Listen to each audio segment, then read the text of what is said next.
Isso mesmo. Acho que devemos nos levantar quando lemos a sua palavra, vocês não acham? Então, fiquemos de pé só um momento enquanto lemos a sua palavra. Vou ler esta noite para uma lição sobre a Escritura, encontrada no livro de Isaías, capítulo 6. Ouçam bem: nos dias em que morreu o rei Uzias, eu vi também ao Senhor assentado sobre um alto, sublime trono, e a cauda do seu manto enchia o templo. Serafins estavam por cima dele. Cada um tinha 6 asas. Com duas cobriam os seus rostos, e com duas cobriam os seus pés, e com duas voavam, e clamavam uns aos outros, dizendo: Santo, Santo, Santo é o Senhor Deus dos exércitos.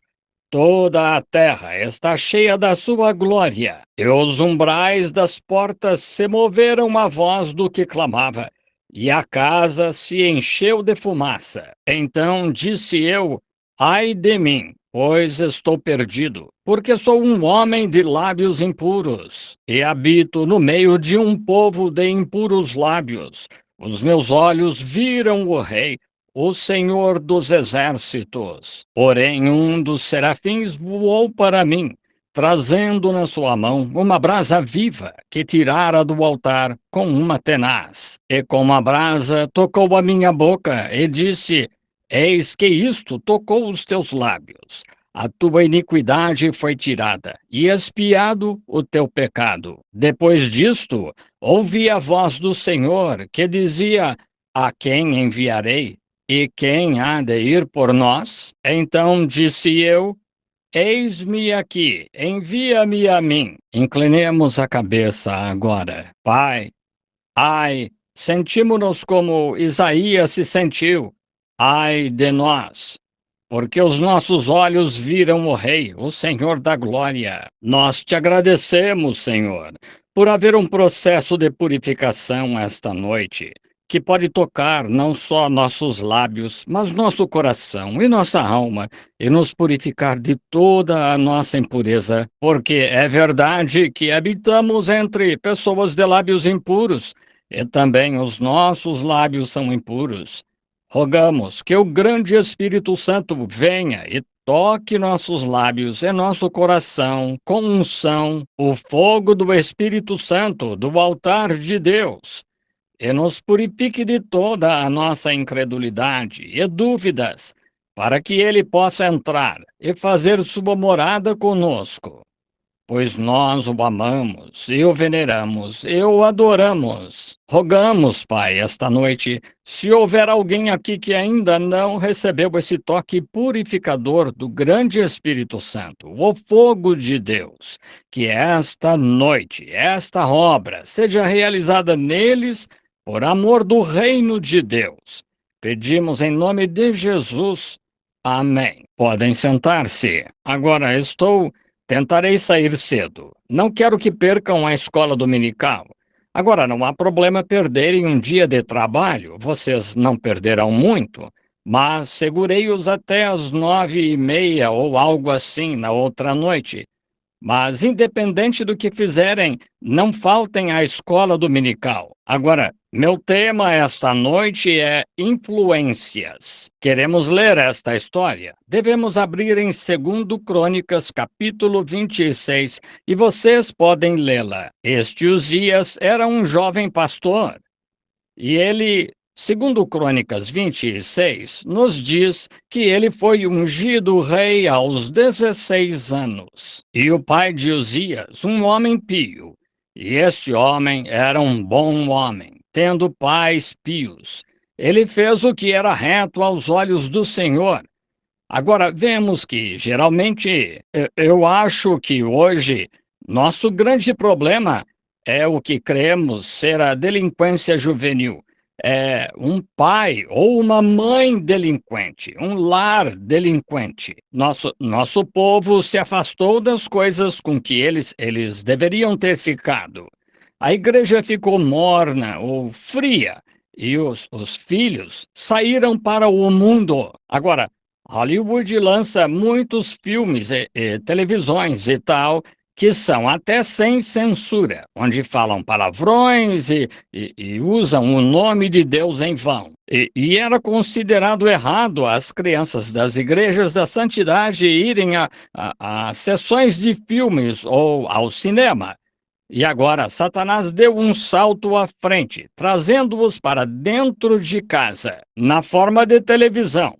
E então, sem censura e tal. E essa é a maneira de Satanás gradualmente entrar, como era o antigo tobogã. Muitos de vocês não se lembram, pois são muito jovens.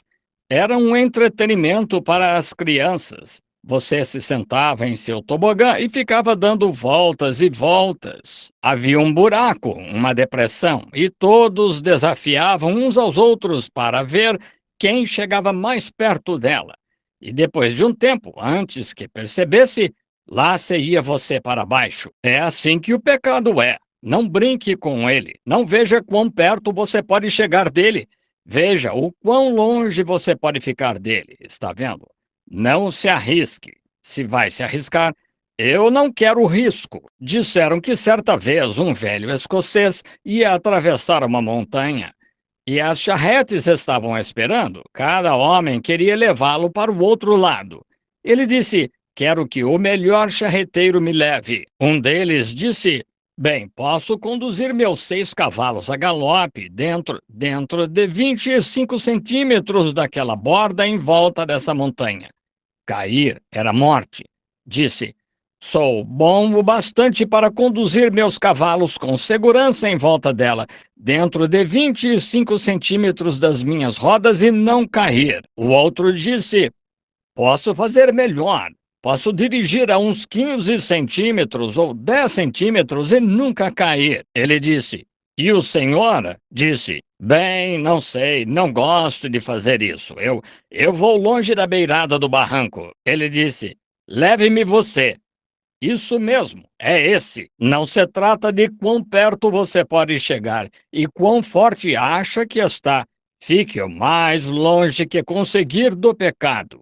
Fique o mais longe que conseguir. Você diz: bem, posso fazer isto? Não há mal em fazer isto. Bem, se há dúvida na mente, não faça de modo algum. Fique longe de onde houver dúvida. Então, veja. Então você está vivendo com certeza pela fé, se não há dúvida. Se há dúvida, então deixe isso, nem chegue perto. E acho que muitas vezes são os pais que se afastam.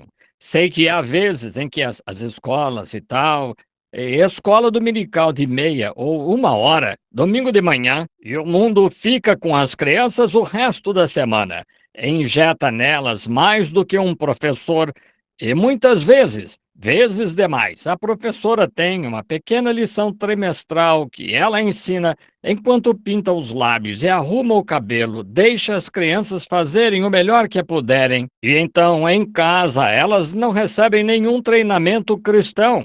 A mãe está em algum lugar numa reunião jogando cartas e o pai está na pista de boliche e a irmã saiu como alguém num carro incrementado. E aqui está. Veja, o que, para onde vamos?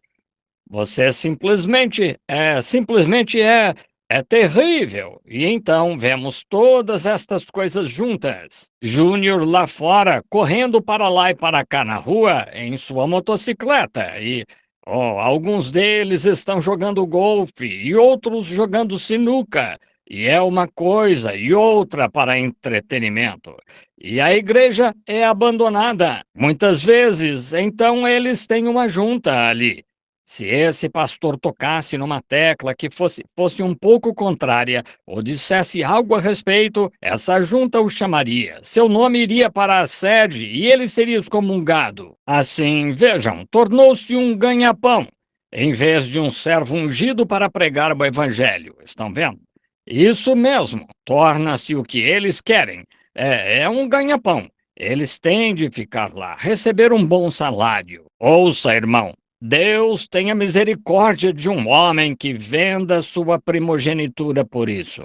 Ouça, precisamos de homens que manejem o evangelho com as mãos nuas, não usando qualquer tipo de luva denominacional. Apenas mostre da maneira que está escrito, e o que tiver de ser, será. A quem servir o sapato, mamãe dizia que eu o use. Dizia, não tire os seus calos. Agora, assim temos essas coisas que deveríamos estar ouvindo. Agora, este rei Uzias, sendo um rapaz tão maravilhoso, ele tinha um pai pio. Sua mãe veio de Jerusalém e um pai pio, que foi rei antes dele, e esse tipo de ensino penetrou nesse rapaz. Não sou democrata nem republicano, só dei um voto que foi para Cristo, e ele é. Eu vou ganhar com esse. Agora, eu acho que o maior presidente que já tivemos foi Abraham Lincoln. Não porque também tenha sido de Kentucky, mas é porque o homem se ergueu do nada. E todos os livros que esse homem teve, desde o tempo em que era jovem até quase atingir a maioridade, foram a Bíblia e o Peregrino, de Bunyan. Vejam, isso o tornou o quê? Aquele honesto Abe. Ele, o que você lê, o que você faz, molda seu caráter. Isso diz o que você é. E agora, vejam, ele leu onde se fizesse o errado, você pagaria por isso. Se fizesse o certo, Deus o honraria. E isso o tornou o que ele era. E sua mãe, uma mulher pia também. Ele disse que se havia crédito a ser dado a alguém, era a uma mãe pia, que o educou certo. Agora, isso fez, penso eu diria que no mínimo um dos maiores presidentes, se não o maior que já tivemos. Ele se ergueu do nada e Deus o fez presidente porque ele era um homem honesto e um bom homem. Agora, vemos que este rapaz foi igual. Tendo estes pais pios, ele fez o que era certo. Quando foi feito rei e quando tinha 16 anos, ele ignorou toda a política e as opiniões populares do seu dia e serviu a Deus com reverência. Isso fez dele um verdadeiro rei. Ignorar a política e a opinião moderna e servir a Deus com reverência. Isso foi muito bom. Seu reino, Deus o abençoou, foi tão grande que ficou próximo ao de Salomão. E Salomão teve o maior que houve, mas este rapaz ficou próximo de Salomão em seu reino. Foi uma grande ajuda para o jovem profeta Isaías, e ele, sendo jovem naquela época, apenas começando. Tendo nascido profeta, ele observou a influência que este homem tinha sobre o povo e viu de onde vinha a sua influência, porque ele confiava enfaticamente em Deus. Ele notou de novo, Isaías notou, como Deus abençoa aqueles que são fiéis à palavra de Deus. Agora vemos que este jovem queria permanecer com os princípios do que Deus disse. Ele guardava suas leis. Uzias não virava à direita ou à esquerda, ele permanecia exatamente com o que a palavra dizia, e Deus o honrou e o abençoou em tudo o que fez. Prosperou, seguiu adiante. Que exemplo é para qualquer jovem? Acho que se tivéssemos pessoas hoje em nossas igrejas que afirmam ser cristãs, se elas se abstivessem das coisas do mundo e vivessem esse tipo de vida, isso influenciaria os cristãos mais jovens a fazê-lo. Mas hoje, quando abaixam os padrões e bebem, e fumam e agem assim e ainda tentam manter sua confissão de cristianismo, isso põe uma grande pedra de tropeço no caminho de outras pessoas e dificulta muito. Lembrem-se, a Bíblia disse: vós sois cartas vivas, escritas, lidas por todos os homens. Agora, muitas pessoas não leem a Bíblia, mas Deus fez você um representante vivo. Você é uma carta ambulante. Deveria ser uma Bíblia ambulante. Cristo em você. Você deveria ser a palavra ambulante de Deus. E se você professa ser cristão e não é assim, sua influência, o que você está influenciando, fará com que você tenha de responder por muitas almas que desviou para longe de Cristo naquele dia do juízo. Acho que cabe a nós esta noite pensar nisso, pois cada homem, mulher, menino e menina sabe que vai a juízo. Você pode escapar disto, daquilo ou daquilo mais. Você pode sonegar o imposto de renda e escapar da Receita Federal. Você pode fazer uma coisa ou outra. Você pode ter ultrapassado o limite da velocidade e os policiais nunca o pegaram. Mas um dia o juízo o pegará. Isso é certo. E sabemos que o homem tem de morrer, vindo depois disso o juízo. A morte não é algo difícil. É o juízo após a morte. Essa é a parte ruim.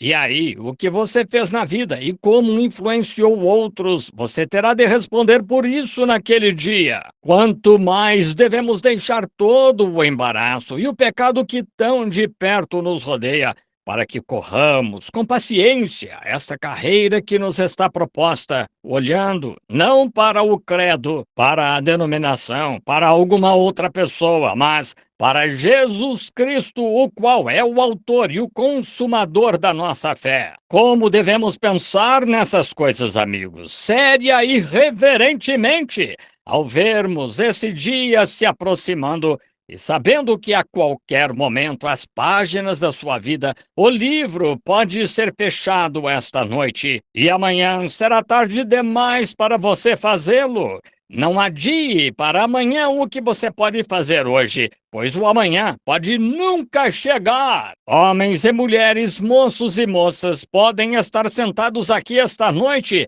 e estarão no necrotério antes do amanhecer. É verdade. E então seu livro é fechado e você nunca mais terá outra chance. Esta pode ser a última chance que você terá. Pense nisso seriamente. Você diz, bem, de certo não será. De certo não será, mas poderia ser. Mas lembrem-se, algum dia o livro será fechado e o que vocês estão fazendo agora, e principalmente vocês que afirmam ser cristãos, separem-se das coisas do mundo. Não tenham nada a ver com o mundo. Evitem-no, pois alguém o está observando. Alguém o está observando. E você não só vai enviar a si mesmo para lá, como também levá-los para o lugar ruim e terá de responder por sua influência. Como este profeta observou este homem e viu que Deus o abençoou e que influência foi isso. Como aquele homem prosperou, o que Deus fez por ele. Ele vivia uma vida que era maravilhosa, abençoada por Deus, e não se virava para os lados. Agora, aqui encontramos outro exemplo aqui neste homem. Este homem, Uzias, um grande rei que uma vez andou com Deus. A Bíblia disse, quando o rei sentiu que estava seguro, sentiu que estava bem, então seu coração se exaltou com orgulho. Permita-me parar aqui para dizer isto solenemente, meu irmão, irmã. Deus os fez minha audiência esta noite. Devo ser muito sincero no que estou dizendo e vocês devem ouvir com toda seriedade. Esse é o problema de muitas pessoas hoje. Elas acham, temos alguns dos nossos irmãos ministros, alguns deles chegam a um ponto, talvez, e grandes ministérios, de se sentirem seguros. Temos tido isso, sabemos que é verdade. Muitos ministros no país hoje começam a beber. Alguns deles pensam, bem, tenho o meu pequeno reino construído ao meu redor. Não há motivo de eu... Essas pessoas me amam tanto a ponto de nunca prestarem atenção se eu fizer isto ou aquilo. Deixe-me dizer-lhe, irmão, há um que está olhando, que é Deus. Ninguém está seguro fora de Deus. Às vezes, então, chegamos ao ponto de pensarmos, Deus nos abençoa, Ele me deu um Cadillac, Ele me deu um emprego melhor, Ele me deu isto. Isso não é sinal de que você não possa desviar suas bênçãos de você. Quando você se exalta e sente, bem, certa vez eu me prostrei a noite toda e orei, certa vez fiz isto e aquilo, mas não fiz mais isso. Você está em terreno perigoso. Esse é o problema do nosso povo pentecostal. Enquanto lá atrás, muito tempo atrás, quando tínhamos pequenas missões em algum lugar na esquina e as mulheres sem meias e tocando pandeiro lá, tinham de orar a noite toda e tudo mais. A polícia os prendia e vocês ficavam na cadeia e tal. Vocês oravam. As igrejas, todas as denominações riam de vocês e zombavam de vocês. Mas agora Deus os exaltou a ponto de terem algumas das melhores igrejas do país. Grandes denominações poderosas. Vocês começam a se sentir seguros. Tenham cuidado, é aí que vocês se exaltam. Então, quando Deus envia algo, vocês não podem mais aceitá-lo, porque já testemunharam disso. Então, você começa a se sentir seguro. É nessa hora que você está a caminho da sua queda. Isso é para as denominações, isso é para as nações. Olhem para a nossa nação, outrora um dos grandes países morais do mundo. Olhem para ela hoje, é o motivo de chacota do mundo. Mais imunda do que qualquer coisa que eu conheça. Quando desci do avião e cheguei em Roma e fui a Santo Ângelo para entrar na catacumba, fiquei envergonhado quando vi uma palavra na catacumba de Santo Ângelo que dizia uma palavra a todas as mulheres americanas: por favor, vistam-se antes de entrar na catacumba para honrar os mortos. Entrando lá de shorts e calça comprida, num lugar como Roma, e então terem de dizer às mulheres americanas para honrarem os mortos e vestirem roupa. Ora, tornou-se um fedor nas narinas. E todo o nosso dinheiro ao estrangeiro em empréstimos feitos e tudo mais nunca comprarão amizade. O que precisamos nesta nação, que nunca teremos, mas o que precisamos é de um tempo de faxina. Não uma faxina política, mas um reavivamento enviado pelo Espírito Santo que a limpe dos pés à cabeça. É disso que nossas igrejas precisam, é disso que nosso povo precisa, é disso que, como indivíduos, nós precisamos, que nossa influência, quando nos exaltamos e dizemos sou pentecostal, falei em línguas, gritei, dancei no Espírito. Você pode ter feito isso, mas deixe-me dizer-lhe algo, irmão. Isso não é segurança para você, nem um pouco. Vemos que quando Uzias se exaltou no coração, vemos que Deus o feriu. O que ele fez? Procurou muito tentar tomar o lugar de um ministro. Ele achou, por ter sido exaltado, Deus o ter abençoado, ter feito dele um grande homem, que ele poderia fazer qualquer coisa que quisesse. Ouvi um jovem me dizer, não faz muito tempo, ele disse: sabe, Deus me ama tanto, irmão Branham, que me deixa fazer qualquer coisa que eu queira. Ele não se importa. Ouço falar tanto hoje sobre Deus ser um bom Deus. Ele é. Não estou contestando isso. Ele é um bom Deus, mas também é um Deus de ira. Sua santidade requer justiça. Sua lei requer juízo. Se não houver juízo na lei, a lei não tem efeito. De que adiantaria dizer é contra a lei passar com este sinal vermelho aqui sem ter uma penalidade para isso? Vejam, não seria lei.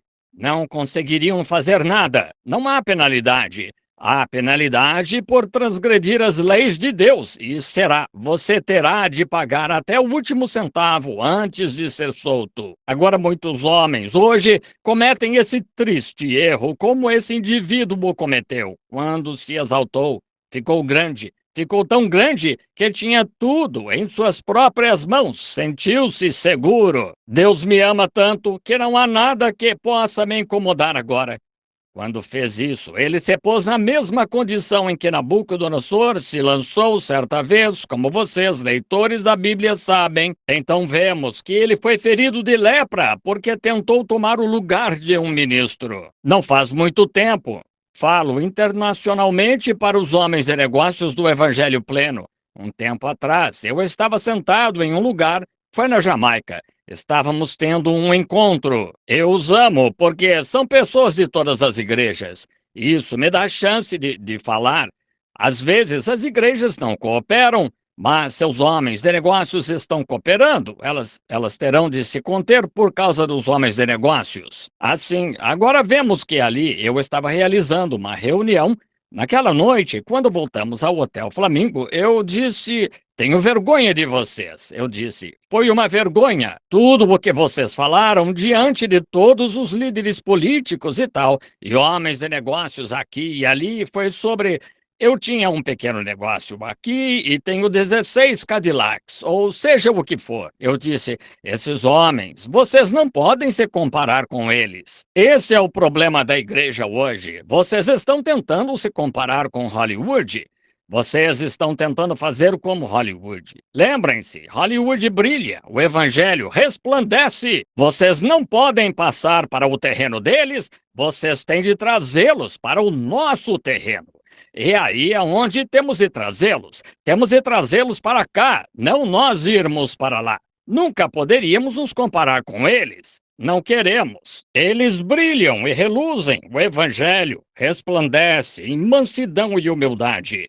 Essa é a diferença entre um resplendor e um brilho. Agora vemos, eu disse a estes homens, a questão é que vocês, que são apenas homens de negócios, estão tentando pregar o evangelho. Vocês não têm nada que fazer isso. Já é difícil para nós, pregadores, manter isso em equilíbrio. E vocês não deveriam estar fazendo isso.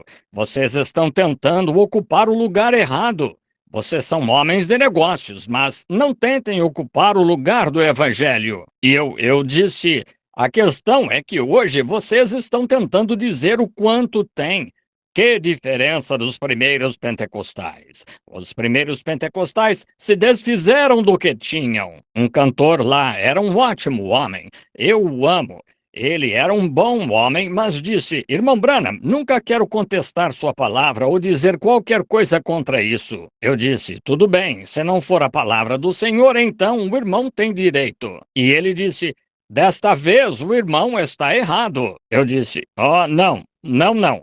Eu disse: os primeiros pentecostais venderam tudo o que tinham e investiram em missões e saíram. E um pregador lá disse: essa foi a pior coisa que já fizeram. Eu disse: o quê? O Espírito Santo cometer um erro? Ele disse: não digo isso, mas foi a pior coisa que já fizeram.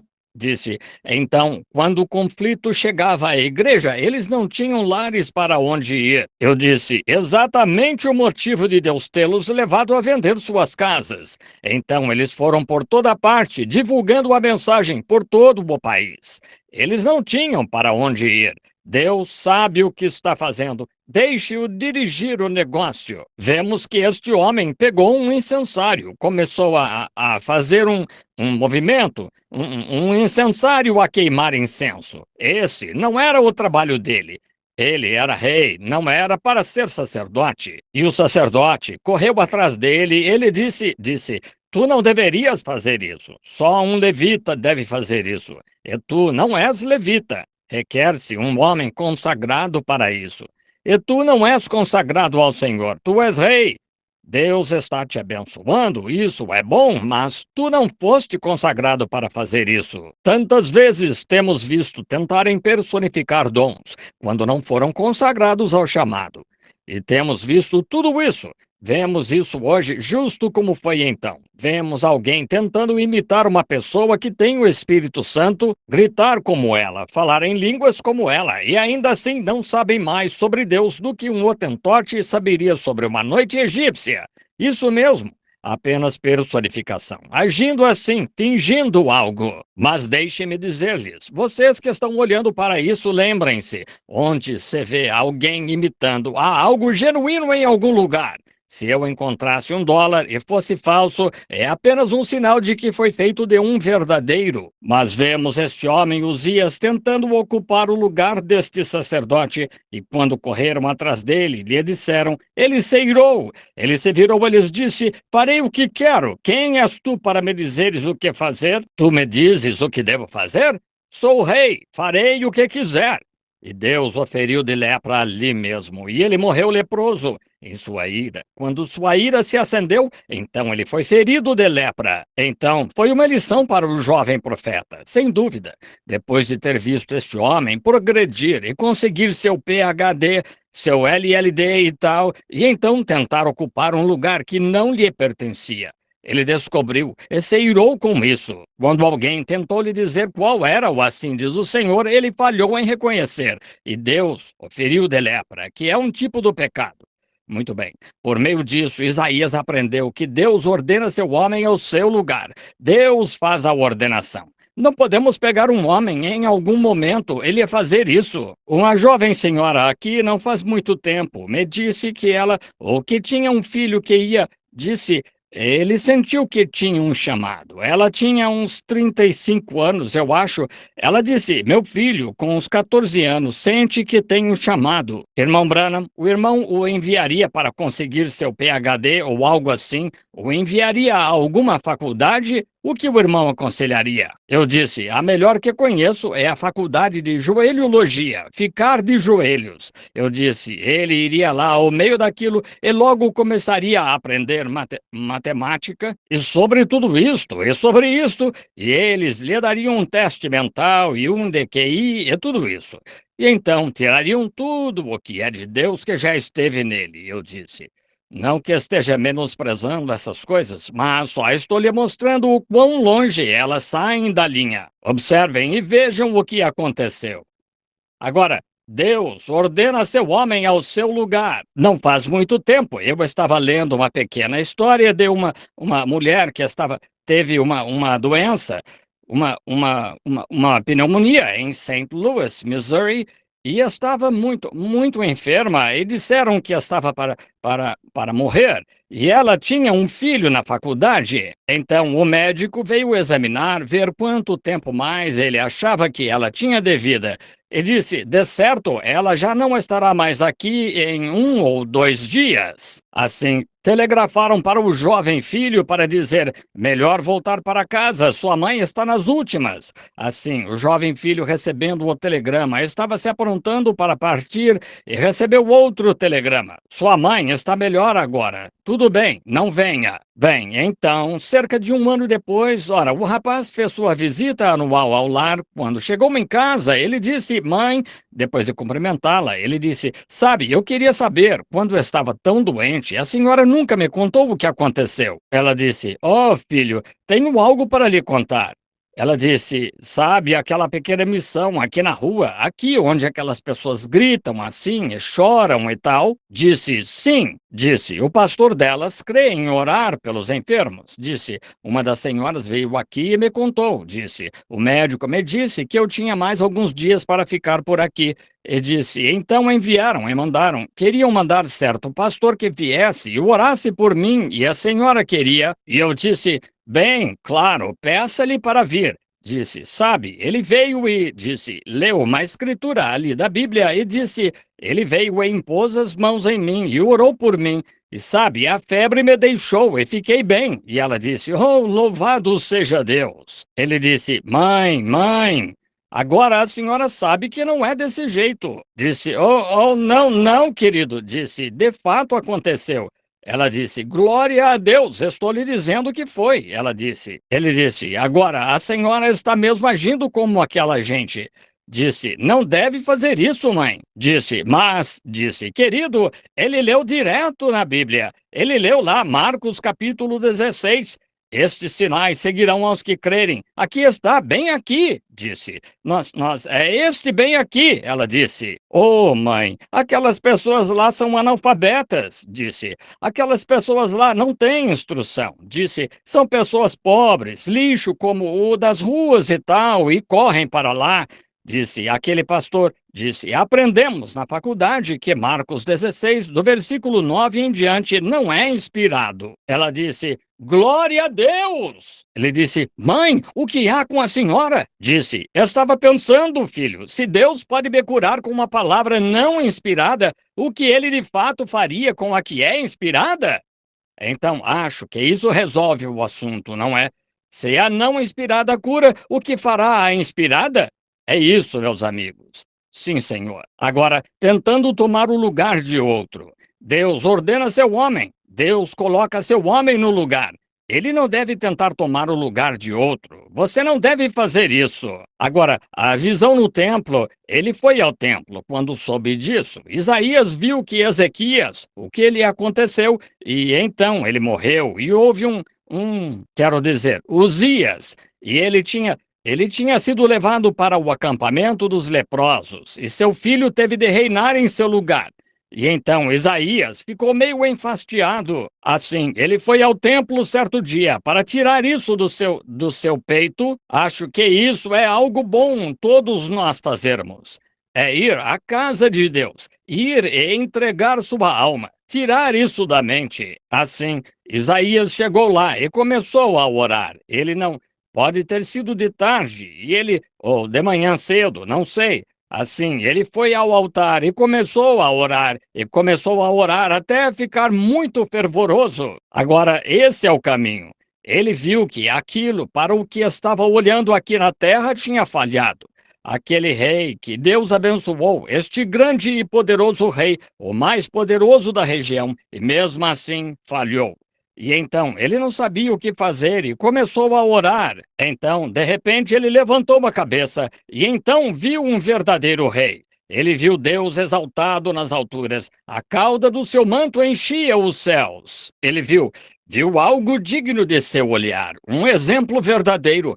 Quando você olha e tenta fazer de um homem seu exemplo, você com certeza errará, porque ele falhará. Mas ele estava tentando dizer ao profeta: não olhe para o homem ou para o que o homem diz. Volte seus olhos para mim e para o que eu disse. Olhe aqui para cima. Não para um trono terrestre, mas um trono celestial, exaltado bem alto nos céus, e a cauda do seu manto enchia os céus. E ele olhou para cima, e então olhou no templo. No templo, ele viu Deus exaltado e notou os serafins celestiais. Agora, os serafins lá não são anjos, devem ser os queimadores de sacrifícios que pleiteiam o acesso para os culpados. E eles eram queimadores de sacrifícios. Uma cobertura especial estava sobre esses seres, mostrando que Deus é todo santo. Deus é todo santo. E estavam gritando com todo o fôlego: Santo, Santo, Santo é o Senhor Deus Todo-Poderoso. Santo, Santo, Santo, bem na presença de Deus. Lembrem-se, eram os serafins e os querubins que guardavam o lugar santo. São eles que recebem o sacrifício e o oferecem. E aqui estavam eles, vivendo bem na presença de Deus, clamando: Santo, Santo, Santo é o Senhor Deus Todo-Poderoso. Vejamos como eram por um momento. Vemos que estas eram criaturas de 6 asas. Tinham 2 asas sobre seus rostos, 2 asas sobre seus pés e voavam com 2 asas. Pensem, 2 asas sobre seus rostos primeiro. Em primeiro lugar, o que seria isso? Vamos descobrir o que significavam as 2 asas sobre os seus rostos. Quando Deus é tão santo que até os santos anjos e querubins têm de cobrir seus rostos para ficarem em sua presença. Como ficaremos nós? Quando todos teremos de ficar na presença de Deus. Ele é o juiz supremo e todos ficaremos em sua presença. E santos anjos que nunca conheceram pecado. Eles foram criados um ser especial e para ficarem em sua presença têm de cobrir seus rostos santos para ficarem ali. Se os anjos têm de cobrir seus rostos santos para ficarem ali, que faremos nós ao termos de viver na presença do Deus Todo-Poderoso se ficarmos em sua presença? Todavia, temos uma cobertura, o sangue de Jesus Cristo. Isso mesmo. Hoje, isso é reverência. Isso significava reverência na presença de Deus. Hoje não há reverência. O pouco que há é muito pouco. O quê? Você vê as pessoas rirem do que é chamado de cristianismo. O que vai acontecer com esse homem? Quando Deus envia algo à terra e eles veem isso ser operado exatamente conforme a palavra. E então homens falam sobre isso e zombam disso. Sabem o que a Bíblia disse? Jesus disse: é blasfêmia contra o Espírito Santo e nunca será perdoada. Oh, dizem, isso é do diabo. Tenha cuidado com o que diz, irmão, irmã. Cuidado com o que você diz, pecador. Não há perdão para isso. Jesus disse: falar uma palavra contra ele nunca seria perdoado nesta era ou na vindoura. Vejam o que ele tinha acabado de fazer, discernindo, dizendo-lhes os pensamentos que estavam no coração deles. E disseram: Ele é Belzebu, chamando o Espírito de Deus de espírito imundo, um diabo, fazendo a obra de Deus. E ele disse: Eu vos perdoarei. A expiação não tinha sido feita naquele tempo, e Jesus não tinha morrido. Mas disse: Quando o Espírito Santo vier, falar contra isso nunca vos será perdoado. Quando o Espírito Santo viesse fazer a mesma obra que ele estava fazendo, então isso nunca seria perdoado. Pessoas irreverentes! O que podemos esperar senão juízo a esta nação que rejeitou Deus? Esta nação, tantos Billy Grahams e Oral Roberts que têm sido duros por todo este país, e outros grandes soldados à cruz que têm passado por este país, pregando o Evangelho, e está aumentando a cada ano. O pecado continua se multiplicando. Foi o grande evangelista Billy Graham que disse outro dia, em um dos seus encontros, quando foi a Nova York, ele disse que cria que Nova York tinha aumentado muitos por cento em pecado desde seu reavivamento lá. Disse que quando esteve aqui na Califórnia, Los Angeles, ele disse: daqui a 10 ou 15 anos que todo cristão terá de levar uma pistola ou algo para se proteger. Eles não conseguem fazer cumprir a lei o suficiente. O pecado está tão desenfreado. Oh, o que é isso? É irreverência para com a Bíblia. Eles desprezaram sua oportunidade, blasfemaram e zombaram. Isso mesmo. Agora, vamos trazer um pouco mais perto dos nossos dias. Olhem para as igrejas, o que elas têm feito. Muitos deles cruzando o país, quando se encontra um homem com suficiente do verdadeiro poder de Deus nele, para contar às pessoas sobre os caminhos pecaminosos deles. Peguem alguém que lhes diga que tem de nascer de novo, não apertar as mãos, ouvir e tomar uma decisão. Eles têm de nascer de novo, não colocar seu nome em um livro, ou unir-se à igreja, ou apertar mãos, ou qualquer aspersão, ou algum batismo. Mas nascer do Espírito de Deus, separado, a vida de Deus vivendo em você, manifestando-se, não só hoje e amanhã, mas o resto dos seus dias. Com alegria em suas provações e tribulações, você seguiria em frente, sabendo que o caminho está aberto diante de você para a glória. Esse é o tipo de evangelho. Quando os encontra assim, você prega isto e volta no ano seguinte, lá estão eles, iguais, a mesma coisa, só que pior e cada vez mais. Quanto mais você prega contra, pior fica. Que é isso? É irreverência. E então, 95% dessas pessoas vão à igreja, têm seu nome no livro, afirmam ser cristãs. Homens que afirmam ser cristãos, que fumam e bebem e jogam e contam piadas sujas. Muitos diáconos na junta com 1, 2, 3 e 4 esposas. Isso é verdade. Que vergonha! As mulheres cantam no coro de cabelo curto. A Bíblia disse, ela é uma pessoa desonrada. Pintura no rosto delas. Só houve uma mulher que pintou o rosto na Bíblia, que foi Jezabel. Deus a deu como alimento para os cães. Então, veja o que ele pensa disso. E então, você vem lhes contar sobre isso e volta no ano seguinte, elas ficaram piores do que antes. Irreverentes, não têm respeito, sem pensamento de decência. Deixe-me dizer-lhes algo, mulheres, moças e senhoras também. Saem por aí com esses vestidos, essas roupinhas apertadas e shorts. Você diz: não deveria estar falando assim, irmão Branham. Eu devo, é meu dever, isto é um púlpito. Um homem me chamou não faz muito tempo, um dos maiores evangelistas pentecostais do país. Ele disse, deixe essas pessoas em paz. Eu disse, quem é o irmão para me dizer para deixá-las em paz? Ele disse, eu o amo. Ele disse, seu ministério é orar pelos enfermos. Eu disse, é pregar o evangelho, irmão. E ele disse, olhe, irmão Branham, disse, ora, essas pessoas creem que o irmão é profeta. Eu disse, eu nunca disse que sou, disse. Ele disse, mas elas creem que o irmão é. Por que não ensina a essas mulheres como receber o Espírito Santo e como receber dons e fazer algo, em vez de sempre repreendê-las pela forma como estão se vestindo e o que estão fazendo? Por que não lhes ensina esse tipo de coisa para ajudar? Eu disse, Como posso lhes ensinar álgebra quando nem querem aprender seu ABC? Sabem o que é ABC? Sempre creia em Cristo. Isso mesmo. Agora, como você pode fazê-lo? Como se pode fazê-lo? Parece que há uma pressão sobre eles. Algo não os deixa fazer isso. Isso a torna uma Sodoma moderna. Essa é a hora em que estamos. Essas coisas horríveis que estão acontecendo na Terra hoje. E ele disse: Bem, olhe. Eu disse: Não tenho programas para patrocinar. Não tenho igreja para me expulsar. Não, senhor. E ele disse, é dever do pastor fazer isso. Eu disse, mas não estão fazendo. Então depende de alguém, alguma voz tem de clamar contra isso, porque está errado. Com certeza está errado. Reverencie, respeite isto. Uma jovem me disse certa vez, Senhor Branham, não fazem outra roupa além desta. Eu disse, ainda vendem tecido e tem máquinas de costura. Isso mesmo. Deixe-me dizer-lhe algo, senhora.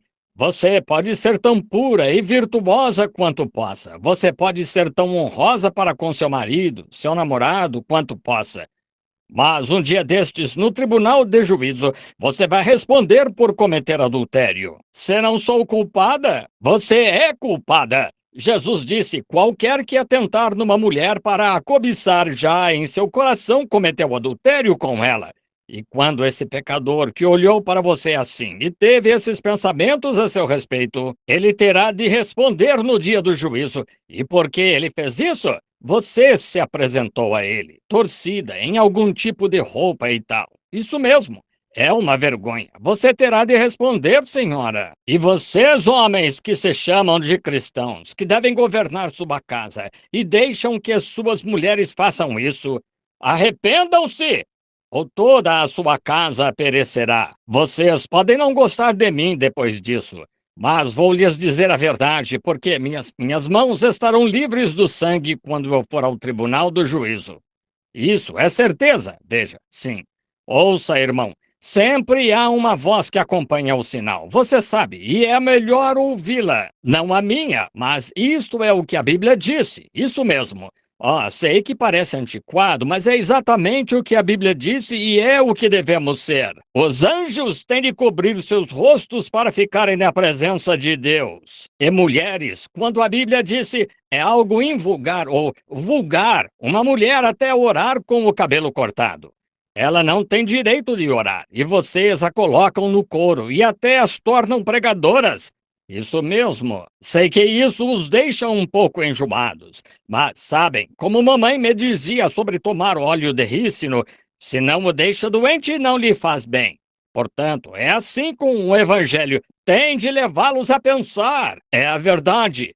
Homem e mulher, ambos culpados, ambos os lados, 6 de um e meia dúzia do outro. É bem onde estamos, irreverentes. Não importa o que a palavra diga.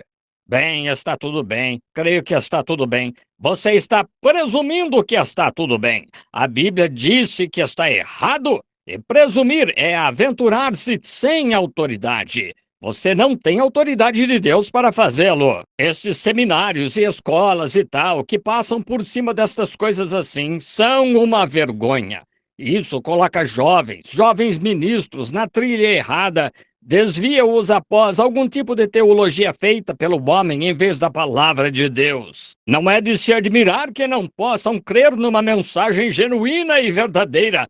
Não é de se admirar que não possam ter estas coisas na igreja. Não é de se admirar que tenho de colocá-lo do lado de fora nos últimos dias. Sem reverência em sua presença. Sua presença pode descer. Eles riem, estouram bola de chiclete, andam por toda parte e agem como não sei o que, sem mais reverência do que nada em sua presença. Agora, sem reverência alguma por Deus ou pelo seu povo. Por quê? Por que eles fazem isso? Agora ouçam bem. Porque eles fazem isso, eles não estão conscientes da sua presença. Eles não acham que é Deus. Você acha que aquela mulher teria mesmo, ou aquele soldado, teria batido no rosto dele e teria colocado um trapo em volta do seu rosto e batido em sua cabeça e dito: Agora, se és profeta, dize-nos quem te tocou? Se aquele homem soubesse que era em Deus que ele estava batendo, acham que ele teria feito isso? Acham que aquele soldado bêbado teria arrancado a barba do seu rosto e cuspido em seu rosto, limpando a garganta e cuspindo naquele rosto, se ele soubesse que era o Filho de Deus?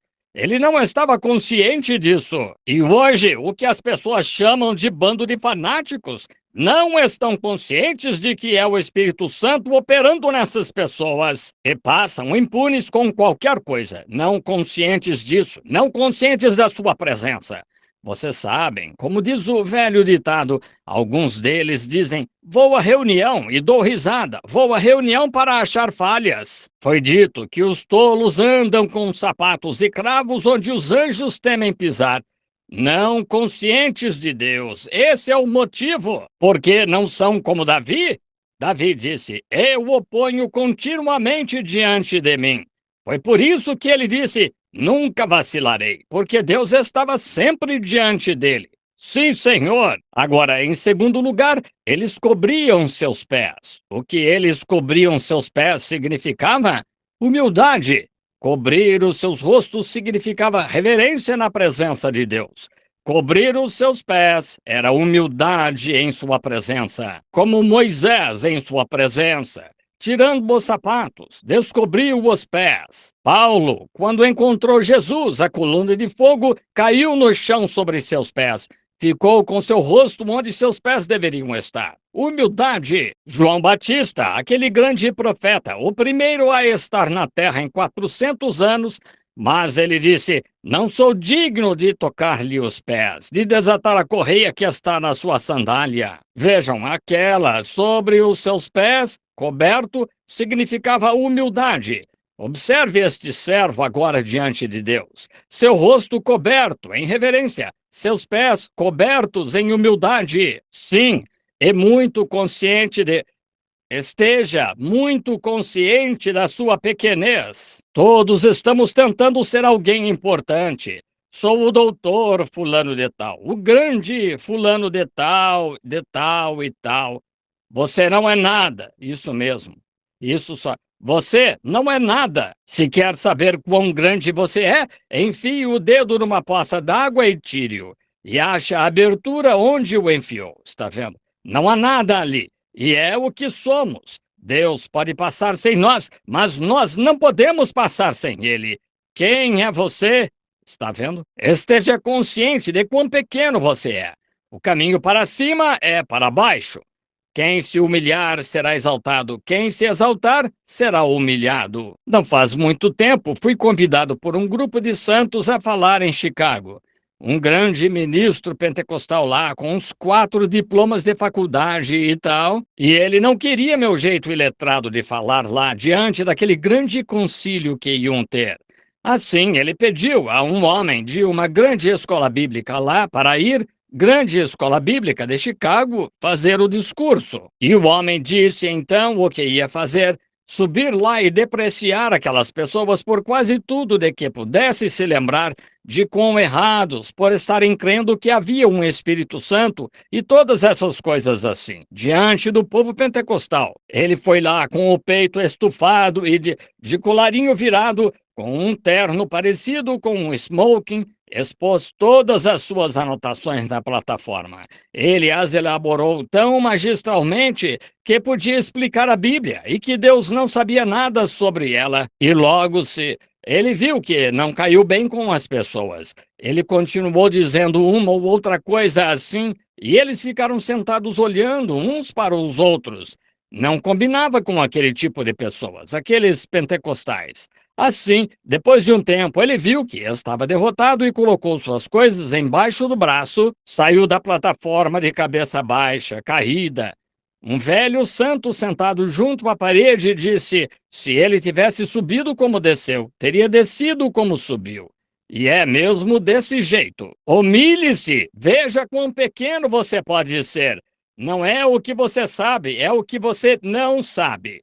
Faça-se humilde diante de Deus. Agora vemos em terceiro lugar que ele podia voar com as outras duas asas. Agora observe, em primeiro lugar, ele, na presença de Deus, foi reverente, com seu rosto coberto. Em segundo lugar, ele foi humilde diante de Deus, com seus pés cobertos. E com suas outras duas asas ele podia voar, colocar-se em ação. Oh, que coisa! O que Deus estava fazendo? Estava mostrando ao profeta como seu servo preparado deveria ser. Deus estava mostrando: estes são os meus servos, estes são meus. Veja como estão preparados. Reverentes, humildes e em ação. É assim que os servos de Deus são. Oh, que coisa! E é assim que devemos ser. Reverentes à palavra de Deus, humildes e em ação por Deus. Como a mulher, quando foi chamada à ação, vinde. Quando ela disse, vinde, vede um homem que me disse o que tenho feito. O sinal dele a influenciou de que ele era o Messias. Ela disse, Senhor, sabemos que quando o Messias vier, agora tu deves ser profeta, sabemos que quando o Messias vier, ele nos anunciará estas coisas. Vejam, ela esperava que ele dissesse, bem, o Messias virá em breve, sou só o precursor dele.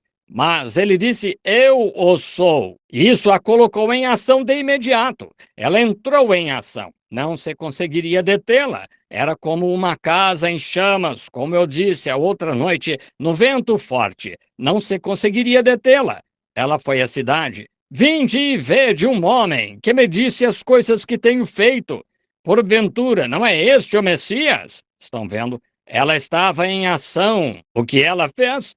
Ela veio primeiro, humilhou-se, traze-me de beber. Disse, ora, nossos pais beberam deste poço e tal, ele disse, bem, eu te darei água para beber que tu não vens aqui. Ela, Senhor, Senhor, dá-me dessa água. Vejam, ela foi humilde nisso.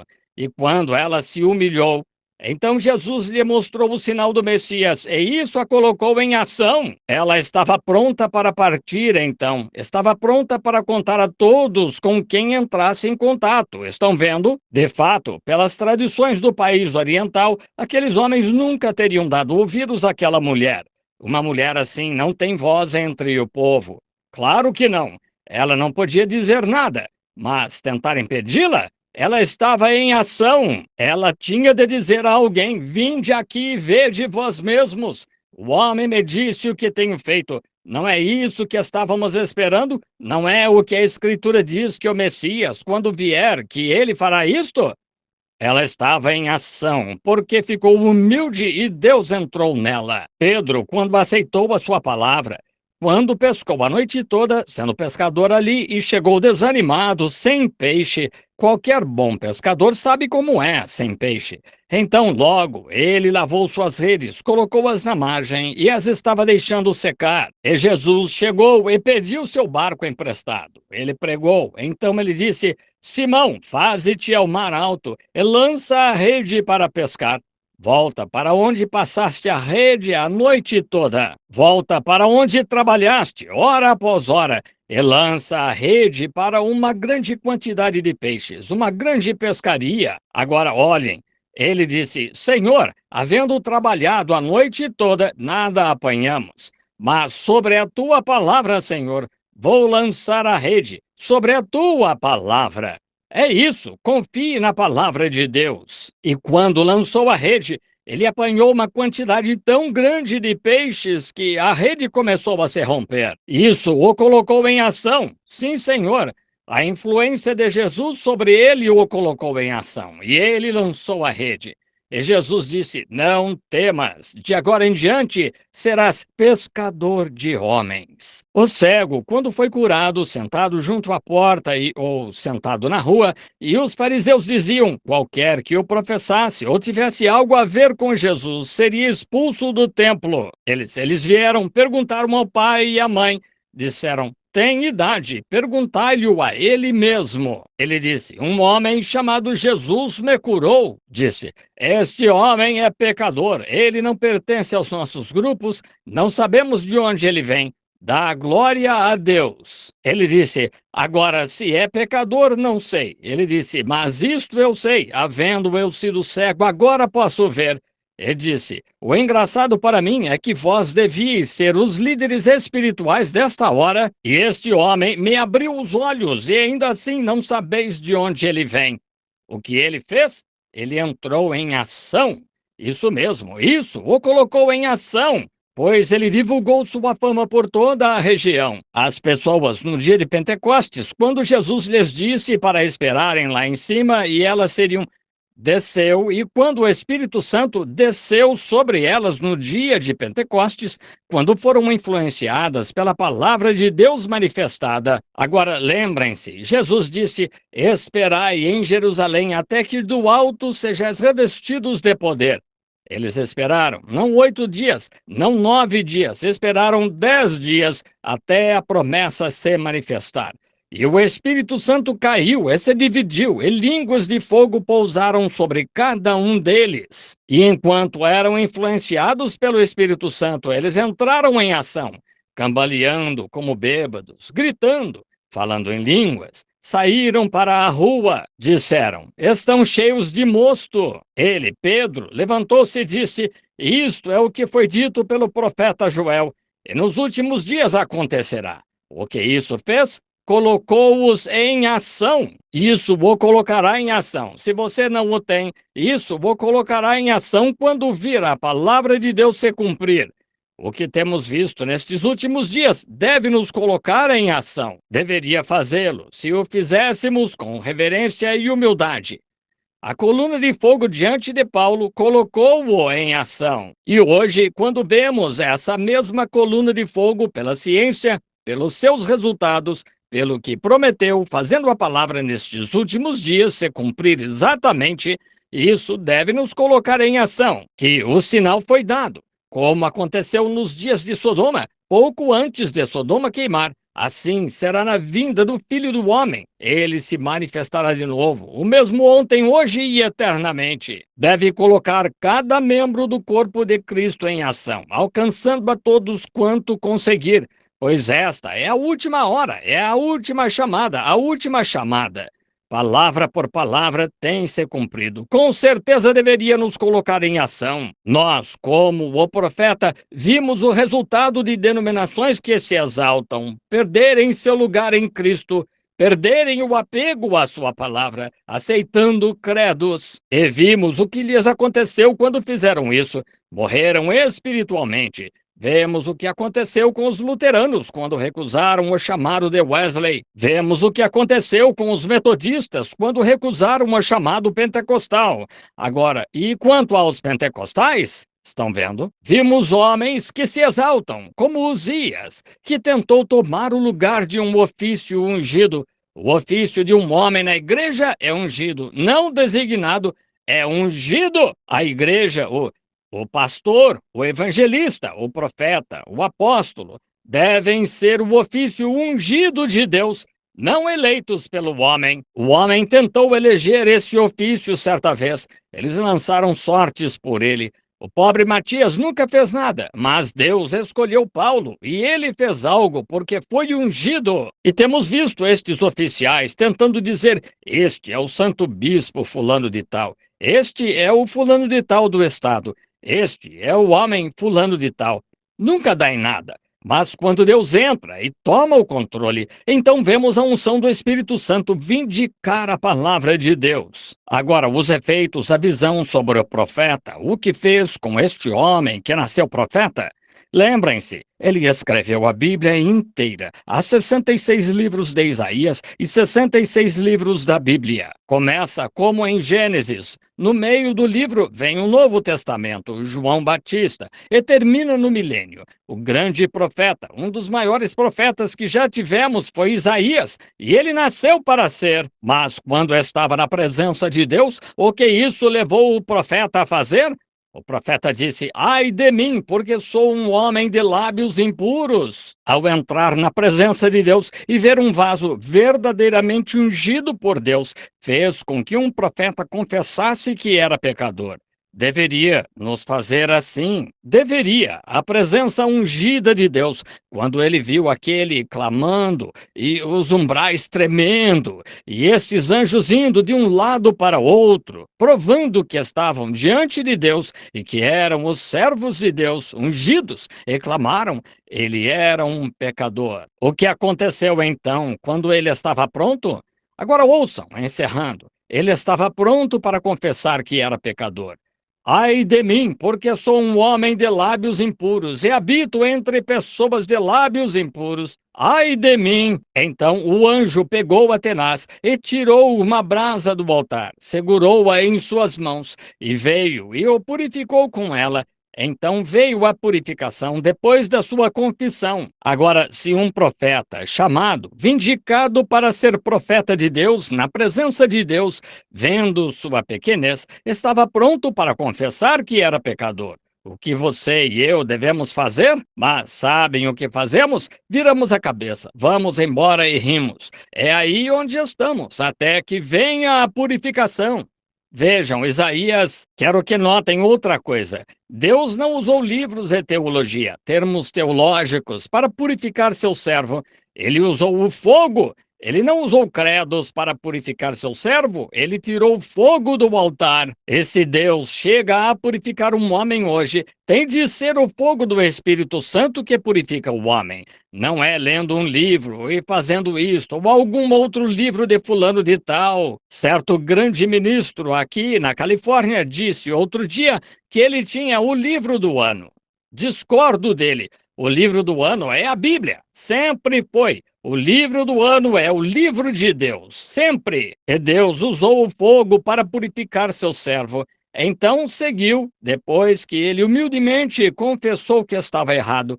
E então veio a purificação. E depois da purificação, então veio a comissão. Vejam, esse é o problema. Alguns de nós tentamos ser comissionados antes de sermos purificados. Estão vendo? Diremos, bem, seguirei isto. Temos de seguir Deus. Aqueles anjos faziam uma coisa, viviam na presença de Deus, humildes, reverentes e em ação diante de Deus. Então seguiu-se a comissão. Depois da confissão e purificação, foi então que o Isaías purificado clamou: Eis-me aqui, envia-me a mim. Oh, irmão, irmã!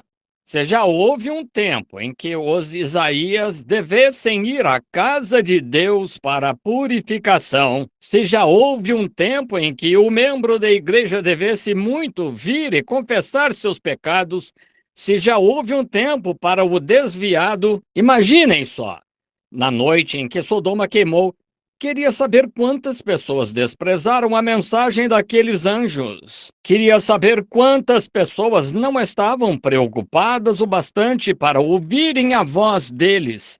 E elas pereceram naquela mesma noite e nunca mais existirão. Somente seu castigo no inferno, como aconteceu nos dias de Noé. Quantas pessoas riram dele e zombaram dele, e foram lá só para dizerem, vamos subir e ouvir o velho ranzinza se irritar de novo, só para nos divertirmos. Levantaram-se, foram embora, nem o ouviram pregar, todos os tipos de coisas, e pereceram nos juízos que ele pregava. Amós, aquele pequeno pregador, vindo, não se sabe de onde, um profeta ungido, subiu e olhou abaixo para Samaria aquela vez. Sua careca brilhava, sua velha barba grisalha. Quando ele veio do alto da colina, ele olhou abaixo. Aqueles seus olhos santos se estreitaram enquanto contemplava aquela cidade, não como turistas que vinham de todo o mundo, pois os sacerdotes, todos eles tinham pecado, e falsos profetas estavam lhes dizendo que tudo estava bem. Ele foi até lá sem cooperação para seu reavivamento. Ele foi até lá sem nada e bradou. E disse, o mesmo Deus a quem vocês afirmam servir os destruirá. E eu digo, assim diz o Senhor, o Deus que os Estados Unidos afirmam servir, os destruirá. Entendam isso como quiserem. O que precisamos é ir ao altar, Isaías. E Deus disse, quem há de ir por mim? Isaías disse: Eis-me aqui, envia-me a mim. Penso naquele hino, quando a brasa de fogo tocou o profeta, tornando-o o mais puro possível. Quando a voz de Deus disse: Quem irá por nós? Então ele respondeu: Mestre, eis-me aqui, envia-me a mim. Primeiro ele teve de se humilhar e ser purificado e se aprontar, como vimos o servo preparado. Veja Uzias, como ele estava preparado, mas falhou. Não ponha, você diz, bem, agora sei que o doutor fulano de tal é um bom homem, conheço o irmão fulano de tal. Eles podem ser, mas não olhe para isso. Olhe aqui para cima, veja, aqui está o caminho. Deus tem um caminho para preparar. Como ele fez isso? No dia de Pentecostes, Pedro lhes disse o que fazer. Ele escreveu uma receita para eles e sempre permaneceu a mesma. Não a altere, você matará seu paciente. Disseram: Que podemos fazer para sermos salvos? Ele disse: Arrependei-vos, cada um de vós, seja batizado em nome de Jesus Cristo, para a remissão de pecados, e recebereis o dom do Espírito Santo. Porque a promessa vos diz respeito a vós, a vossos filhos e aos que estão longe, a tantos quantos Deus nosso Senhor chamar. É justamente aqui, esta noite. Se Deus ainda está chamando, essa é a receita. Você ainda pode receber o mesmo Espírito Santo que eles receberam lá, apenas você pode receber a mesma coisa esta noite.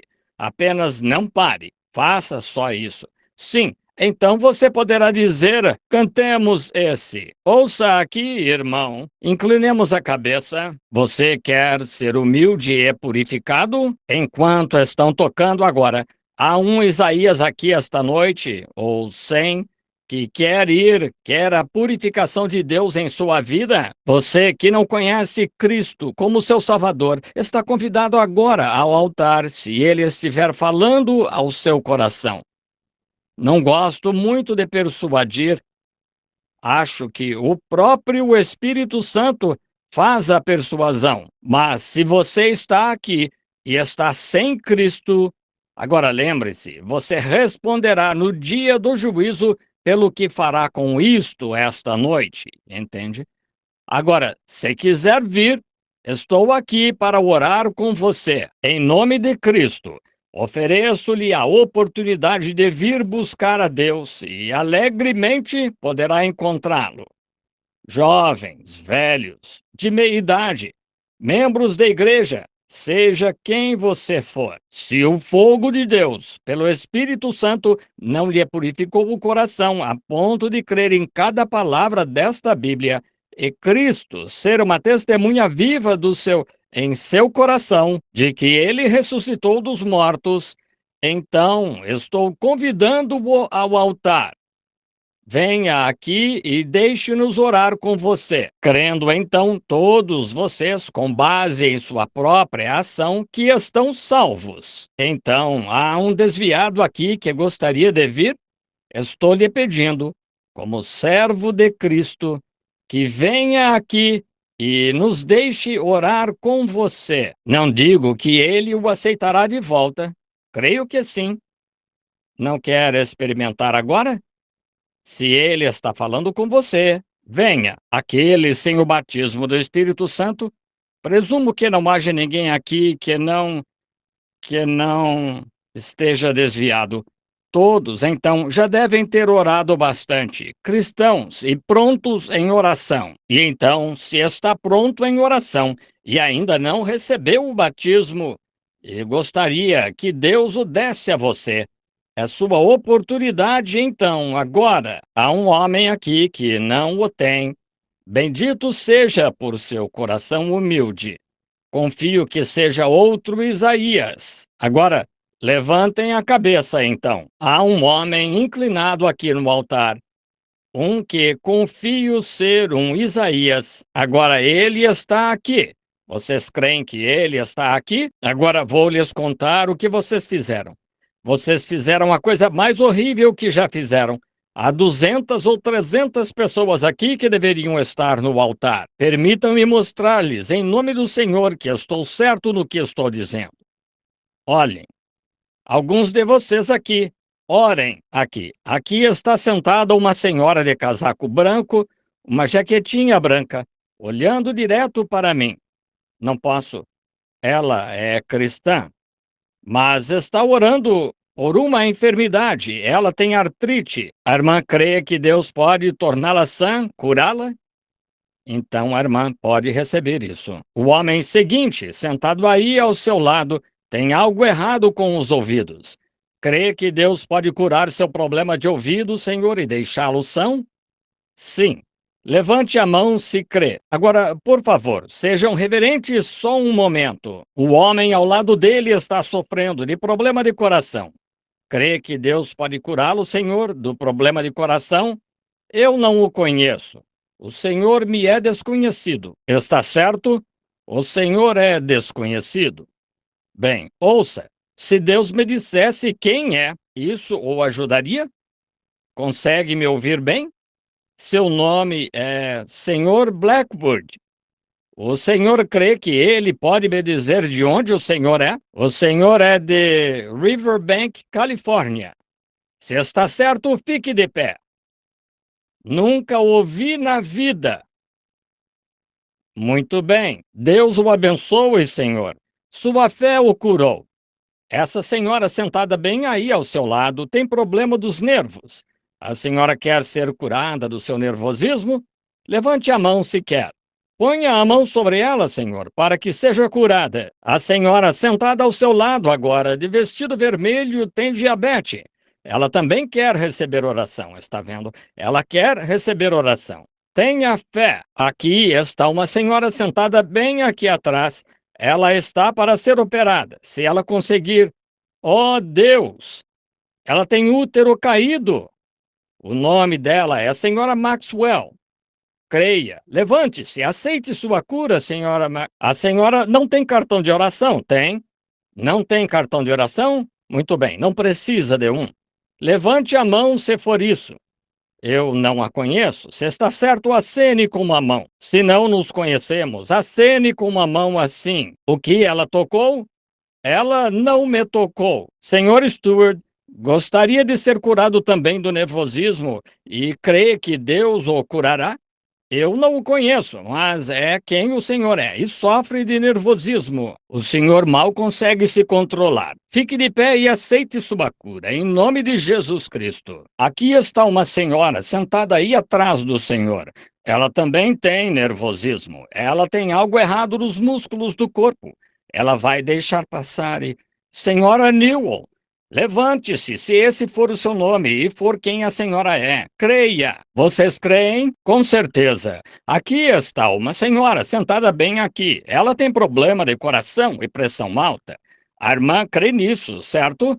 Levante-se se for isso. A senhora sentada aí ao seu lado tem algo no tórax. Se for isso, levante-se. Diga à senhora ao lado dela, ela tem tumores no rosto, parecido com pequenos tumores. Se ela quer que isso seja curado, diga-lhe que se levante e aceite. Agora, há um grupo de vocês aqui que deveria estar neste altar, buscando o Espírito Santo. Isso, é assim diz o Senhor. Estão vendo o que quero dizer? Mais uma vez vou fazer esse apelo. Essa é a vindicação de que estou lhes dizendo a verdade. Deus está falando com as pessoas aqui e vocês estão um pouco em dúvida. Você será honesto bastante para levantar a mão e dizer: sim, irmão Branham, sempre fui um pouco vacilante. Quero mais de Deus. Sei que há algo que me falta aqui e devia ter recebido quando professei o batismo do Espírito Santo. Levante a mão. Vai levantar? Apenas seja honesto consigo mesmo. O Espírito Santo nunca está errado. Por que não venham então e esclareçam essa dúvida? Venha, serei rápido. Vejam, não estou lhes dizendo nada de errado, amigos. É o Espírito Santo chamando. Há centenas aqui. Se creem que sou profeta, agora lembrem-se, estou lhes dizendo em nome do Senhor. Vocês foram enganados. Venham. Você não vai dizer a mesma coisa? Então levante-se, levante as mãos. O que ele está fazendo? Responda-lhe então, se ele está falando. Se há uma pequena dúvida em algum lugar, você não tem certeza disso. Agora, não se arrisque. Ele está falando. Venha. Agora, pessoal, não sou propenso ao fanatismo. Não sou propenso a dizer coisas erradas. Sinto-me guiado quando digo o que digo. Você diz o que as pessoas dirão sobre isso? É o que Deus vai dizer sobre isso. É isso. Agora, cada pessoa aqui, queremos nos preparar para um grande culto de cura amanhã também. E quero que cada um de vocês, ministros, fique perto dessas pessoas que estão buscando o Espírito Santo. Não pare em 5 minutos. Fique aí até. Quanto tempo? Até que o Espírito Santo venha. Agora, que a audiência agora ponha a mão sobre outra pessoa. Apenas ponham uma mão uns nos outros, em alguém. Vocês que vão orar, que estão representando estas pessoas aqui em cima. Agora, os corredores estão cheios, o altar está cheio. Há umas 150, 200 pessoas. Agora, comece a orar. Senhor, envia-me a mim.